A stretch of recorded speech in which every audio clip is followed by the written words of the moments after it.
நம்பி நம்ம குழந்தையும் சினிமாவில் நடிக்கட்டும்னு சொல்லி இந்த மாதிரி 17 பேரண்ட்ஸ் அவங்களோட குழந்தைகளை கூட்டிகிட்டு வந்து 17 குழந்தைகளை அந்த ஸ்டுடியோக்குள்ளே விடுறாங்க. அதுக்கப்புறமா இந்த அஜய் ரோஹித் என்ன பண்ணா, நீங்கள் எல்லாருமே கீழே இருங்க, ஆடிஷன்லாம் முடிச்சுட்டு நாங்களே கூப்பிடுவோம், அதுக்கப்புறம் நீங்கள் குழந்தைய கூட்டிகிட்டு போங்கன்னு சொல்லி பேரண்ட்ஸை கீழே அனுப்பிட்டார்.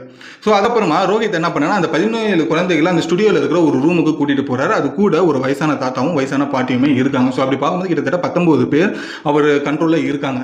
ஸோ உடனே ஒரு ஸ்டுடியோவில் இருக்கிற ரூமில் எல்லாருமே இங்கே வெயிட் பண்ணுங்க அப்படின்னு சொல்லி ஒரு சில நிமிஷம் கழிச்சு வந்து அந்த ஸ்டுடியோவில் இருக்கிற அந்த டோரை வந்துட்டு க்ளோஸ் பண்ணிடுறாங்க.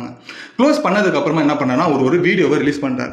என்ன வீடியோ அப்படின்றப்ப பார்க்கும்போது இந்த மாதிரி 17 குழந்தைகள் என்கிட்ட இருக்காங்க, என்கிட்ட கன் இருக்கு, அதே போல வந்துட்டு என்கிட்ட பெட்ரோல், அதுக்கப்புறமா அந்த பெட்ரோலை ஊற்றி வந்துட்டு இது ஃப்ளேம் பண்ணுறதுக்காக என்கிட்ட வந்துட்டு லைட்டர், இந்த மாதிரி விஷயங்கள்லாம் இருக்கு.